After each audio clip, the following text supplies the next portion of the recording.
How to get a virtual card on Wise. So from the left hand side, we want to select the option for card, which is the second one.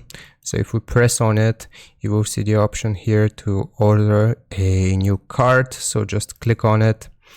And this is the next screen that we're faced with. We can either get a digital card or a physical card, whereas the physical card has a fee, the digital one is free. So if we click on it, then the next page will give us some more information that we can spend it anywhere. We can pay with our phone.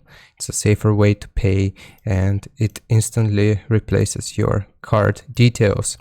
So if that seems good to you, what you have to select is this option, order your digital card.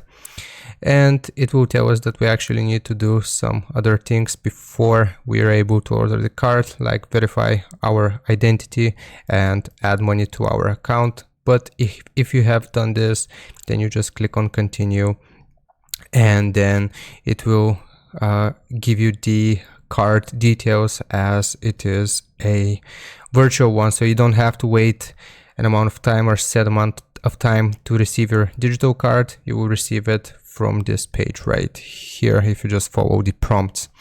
So I hope this was informative. Leave a like and sub, and I'll see you next time.